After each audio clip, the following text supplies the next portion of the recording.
Jean Baudrillard has the most mind-twisting view of reality that I think has ever been written. And he's definitely a philosopher that I've held an interest in for over a decade. And I've really started to try and simplify what he's about, what he's trying to say over the past year or so. And the reason why is because I think that what he has to say has a lot to say about the current society that I live in, one that is primarily based on consumerism and technology and media. I think that he's definitely got a language of where we would say, in common sense terms, that we've had some sort of break from reality, that we no longer ground ourselves in truth and meaning. And so I think that's an important first stepping stone for what I think is a good access to what he's talking about. Somebody's just going past in a boat. They don't know what they're doing. Sorry, it's just really funny to see these things. So, okay. So to understand Baudrillard, I think you have to understand the problem in philosophy about appearances and reality, that appearances are something that only appears to human perception of what it appears to be, so that we're not actually seeing the reality. We're seeing some sort of representation of reality that only our perception is trying to comprehend. So it's kind of like a boundary between what we see and what is actually there. Okay, so it's what appears to be isn't actually the reality. So in terms of structuralism, if you're not familiar with Ferdinand de Saussure, then I will give a brief summary as to why this is relevant here when we're talking about appearances. So Saussure's main contribution to philosophy, if you will, is a linguistic one. So it's one that looks at the structure of language as a whole, okay? And to him, language is a process. It's one where we have something called a signifier, which is the word that we use, a word to describe something, okay? It's the actual spoken word, or it can actually just be something that we're thinking about. But that signifier will then go to a signified. A signified is the actual concept, if you will. So instead of talking about ideas as something that exists external to perception, they're actually something which is part of a structure of language. Okay, and to Saussure, his best analogy that I've read that helped me to understand what he's trying to get at is, if you imagine language as some kind of chessboard where you've got black and you've got white squares, okay? So no matter what, whichever move you make, whichever piece is on whichever board, it will never be in between two lines, okay? It will be on either one or the other. And it's the difference, the differentiation, the relationship to those other positions on the board that determine the significance of each position, okay? So language is very similar in that regard of how Saussure sees it. So each signifier and signified only has meaning in reference to other signifieds, on the other signifyings. Okay, so it's only in relationship to other signs. Each concept, each signified, has what's called a referent, which is the actual thing that we're talking about. So it's not just so we've got a word, which is practically an image, I suppose. Then you've got the signified, which is the concept, which encompasses everything that is actually about. And then you've got the referent, which is the thing, it's the finger that's pointing to the actual object, the actual thing that we're signifying. So the reason why this is important in terms for Baudrillard is when we're talking about appearances and reality, okay, the tendency is for us to say, right, the referent is pointed to something in the real world. But the thing is that language can refer to itself. The structure of language itself is something quite complex. And so if we start to zoom out from the objective world, and we start to look at things where the subject isn't so much in control of or at the center of this reality, and looking at from subject to object as we would understand in a kind of Cartesian sense, okay, where there's this thing here and all this stuff out here, that actually language is something much more communal. It's external. It's something which is not just in my head. Okay, language is something that has a material effect upon me. Okay, so it's something much more than something psychological. It's a shared system. It's a shared system of signs.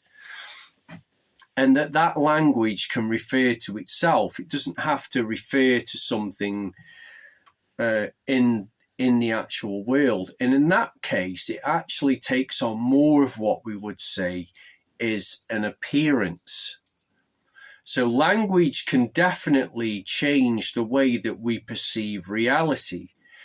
What we're able to see and what we're able to investigate in reality can be largely limited by the language that we use, as is apparent in philosophical discourse in general.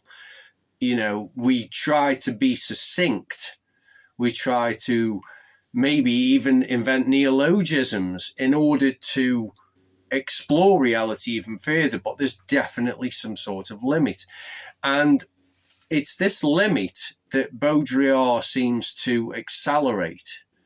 And there's an essay below that I'll link in the description that I think is one of the best overall summaries of where Baudrillard isn't just talking about the subject-object relation in consumer society, but he's talking about it in a much more general sense, in what he calls the triumph of the object over the subject. And that is that appearances don't necessarily just represent reality and are limited by human perception, but they take on a reality all of their own due to the narcissistic nature of language itself, that it can self-refer. And so in that sense, what we see from the article that is shared in the description below, there is a zooming out. And so when I'm talking about a zooming out, I'm talking about that so many people jump to Baudrillard just being simply a nihilist, someone who says there is no meaning. Okay, Baudrillard definitely throws in this alternative question, which is, well, what's meaning? What's the meaning of mean? Okay. Do we mean truth? Because truth, we can say things are true, but they're generally just useless facts, you know. So they're not necessarily just what we mean by meaning. Meaning is usually the relationship between one thing to another, about if or in terms of what we say. If we're in a survival situation, if I am being chased by a tiger in the wild, if I hide in the cave, I'll be in the dark and the tiger can't see me, which means it will give me a better chance of survival. If I go up the tree, I'll be in the light and the tiger can climb the tree, which means the tiger will kill me. So there's a relationship between one object and another, about an objective of what I'm doing. Okay. So it's not necessarily that we're just talking about truth claims here. Okay. Because truth can just devolve into meaningless facts. So in terms of meaning, we can say in life in general, okay, that there is definitely a more quantifiable position where we say that meaning is kind of non-existent. We can quantify a lack of meaning. But I think that when I've talked to people about this, like when I brought up this subject in a few forums, you know, people will generally say, well, you know, someone who's hopeless, you know, like their life has got no meaning. But it has. It means that nobody cares about them, probably. That's probably why they feel so hopeless. It means that they have no food.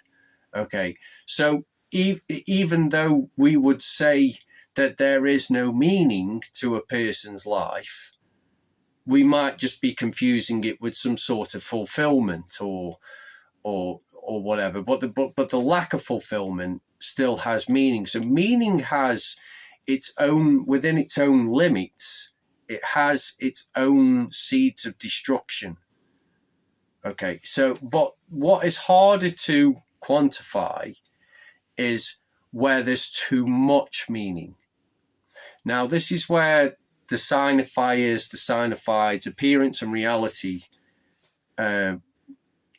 oppositions, if you will, start to become more apparent, in that Baudrillard starts to zoom out, where actually the only time you would have the referent to a signifier and a signified, okay, is if you had reference to a reality. Okay.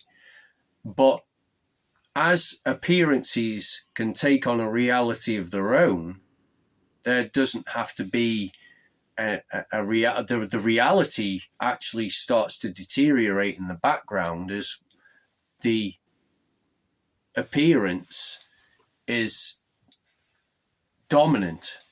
Okay, so in that regard, there is no referent anymore. There is just endless signifiers, which are just appearances. There's a feedback loop between the signifier and the signified. So ultimately, what we end up with is an endless relationship. If we zoom right the way out from the earth and we imagine every single interaction, every single gesture, every single spoken word, every single concept, every single signified linked together in a system, all in one, okay, all this so-called meaning becomes meaningless. It becomes hollowed out. And so instead of looking at nihilism as something where there is no meaning, Baudrillard looks at it more as there's a transparency. And I think that that's definitely where we're at. I think probably beyond what Baudrillard would actually have seen in his lifetime. You know, he just saw movies and TV and some some semblance of social networking at the time, which was quite primitive, but definitely not on the scale that we see today. We see events that are happening in the news before they hit the news. We can see beyond certain narratives.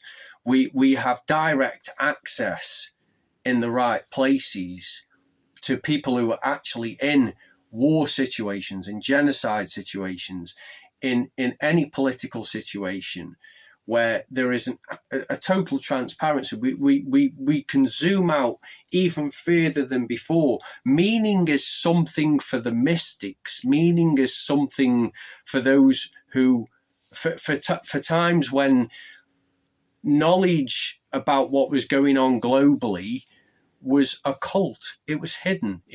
There was no access to it. But we do not live in that time now. We live in a time where the access is potentially infinite. You know, the fact that we've got billions of people living on Earth, and so many people, most people have access to social media, YouTube, TikTok, Facebook, you name it. They all have access to that at some point where they can all upload their position, their experience straight to a cloud for us to view before a mainstream narrative can get on top of it. You know, is where we have this unlimited transparency. That's what nihilism is to Jean Baudrillard.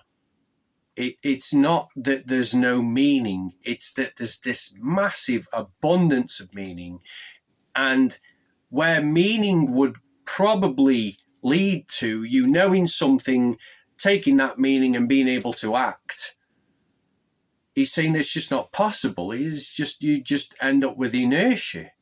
There's just inertia because there is just an overwhelming amount of information here, an overwhelming amount of access, an overwhelming amount of interaction when you zoom right the way out from just mere appearance and reality.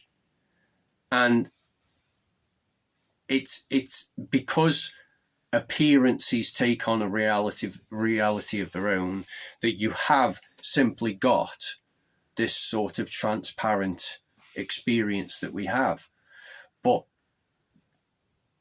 you know, where one is sort of overwhelmed by the media itself, you know, one where it's become the environment for human beings, which is certainly something that Baudrillard predicted, especially in Simulacra and Simulation, where he's talking about people who've actually been in a war in Vietnam, and they said that they hadn't experienced it until they watched Apocalypse Now, or they watched the movie, or you know, they watched the news. The coverage of it was more real than their experience.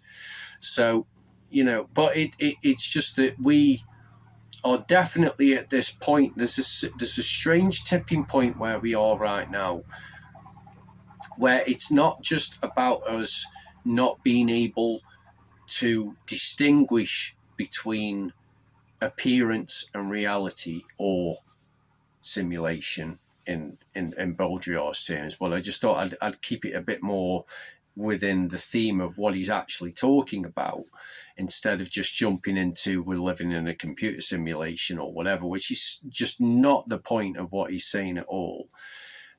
The point of what he's saying, from my reading, is that there's a certain point where this transparency is actually a liberating kind of nihilism. There's a Nietzschean affirmative point to it.